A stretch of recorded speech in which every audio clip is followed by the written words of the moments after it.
Hello, brothers and sisters. I'm Sir Eisenstein, Captain of the Iron Hands, and it is good to see you all again. Today, we are looking at a deck that has the power to shape the meta, a card that can potentially make the pre-nerf Desperate Defense look weak. Behold, the Baleful Assembly. Now let's talk about the deck a bit. It is not final and still needs tons of optimization. A similar deck can also work with other warlords that were strong during the Desperate Defense meta, such as your Ornator, Vulcan, Canis or Saltaris. The key to make this work is to have the least amount of tactics possible, while maximizing the Chaos Troops and surviving to the point that you can actually use this card. Energy manipulation cards such as your Asteroid Bells or your Desolated Ground can be quite useful to make sure you hit your apex quicker than your opponent. Command Bridge is almost a must to get a more reliable draw for your Baleful Assembly. War Room, the free energy card here, is also a good alternative to Command Bridge if you don't have it. And if you have both, well, use both. For Fayle, Drilling Sides are always a good pick, but they do reduce your chances of drawing the card you're looking for, so use them with caution. And do not forget the special Fayle combo with Sofripotiek. I can never pronounce this guy's name. It is possible to play soft deck, use the Drilling Side, activate your ability and get the Baleful Assembly at 7 energy quite early in the game. This is a very card intensive combo, but if you can pull it off, well, it is a game changer. Your main counters for such playstyle will be your super aggro decks, such as your Khan and Angron, who also don't care about the energy that much, so your Desolated Grounds is not going to be affecting them. Also, you need to be careful when dropping lots of troops at the same time. It could be quite tempting to just go ahead and drop everything you have on your hand, but mass removals or stuns or a stealth opponent can quickly cripple your efforts. Being able to judge the situation and commit just enough resources is crucial to make this work. You also need a backup plan. You might not end up getting the Baleful Assembly, or lose your initiative, or run out of cards. So your ability can be quite handy in this situation. And as for the troops, Chaos doesn't have the greatest selection. We all know that. They have in my opinion, the weakest natural cards. So pick the ones you enjoy most. As a rule of thumb, it is good to have the greater demons and some high damage troops. Now let's look at a match. This is a completely random match at low tier, so nothing conclusive. If I can find it, of course. There we go. Is it this?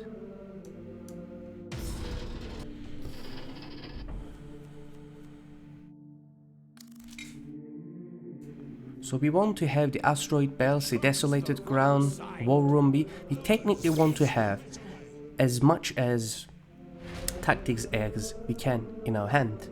And bear in mind, the deck I'm playing here is slightly different than the deck I've been showing it to. I'm constantly adjusting and optimizing what I have on hand. So again, very standard start with the free energy Asteroid Bells. And I think you can all guess what I'm gonna do next. Yes, you know it. I'm gonna go with... I thought I was gonna go with Desolated Ground, but well, you're not in a hurry. As you can see here, I had the Desperate Defense in this match, and I've been playing around with implementing more card draws and trying to get, a bit more out of this deck, and I come to the conclusion that Desperate Defense is not really working for this deck. But it could be a good card to put in there as well. Now, there will be one card missing in this deck that I added later that I think it's quite useful, and it is the Orbital Station, if I'm not mistaken, the free energy shuffle card, which I will show later after the match. It is quite handy just to shuffle everything you have on your, on your hand and just get a fresh deck, fresh start hand for free energy. So again, nothing out of ordinary so far. The Cultist Sorcerer is quite a good card. Free energy, you can pair it with your ability. So for 5 energy, you do get a nice cheap flank that you can also put a troop after it dies.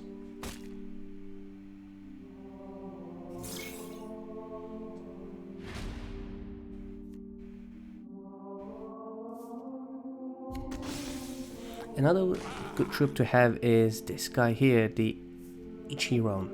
Its ability is it ignores the cost of your demons. So because you're running a heavy demon hand, and you can see I have bunch already in my hand, it basically negates the downside of playing these demons, and it could be quite handy as well if you didn't have the Baleful Assembly, purely because you might want to just drop a couple of strong cards to keep you in the game, and not being crippled is quite good. Now another card I removed from the deck is the Edict of Censor here. It is a good card to have. As you can see, it cripples the enemy quite a bit. Currently I'm thinking of implementing it back into the deck I show you, but I'm torn between it. But it is quite good, purely because you don't have too many tactics.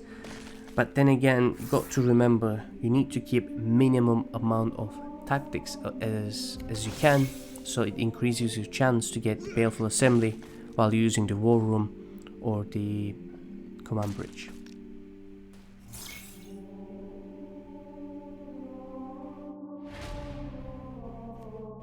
And I did have a lucky, very lucky. Now here I made a mistake. I should have played the soft deck, then use my ability and get it cheaper. But at the same time, if I did that, I wouldn't have the, what I'm trying to do now, the flank that I needed to clear. Now it was a double-edged thing. I could have had the more energy, play more stuff, but I choose to go with the flank, not go to the full combo, purely because I feel that he could have finished me off, especially if he had a damage dealing tactic as well. And again, I did got lucky with the soft deck. So very lucky indeed. But if you notice, I haven't put all of my eggs into the same basket yet. I still have the Father Decay sitting on my hand. No need to play it yet. You never know what they have in the hand. They might be able to remove it, to kill it, get a must stun or something. But always keep 1 or 2 cards in your hand as a precaution.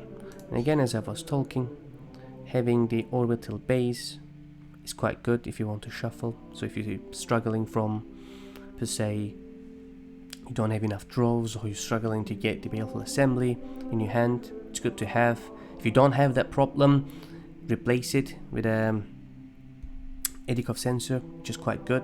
If you're confident that you can pull off big troops, Desperate Defense is also good. And some closing thoughts on it as well. Is this card overpowered? Maybe. It is certainly annoying and can be frustrating to play against, but it's also not so reliable and sustainable.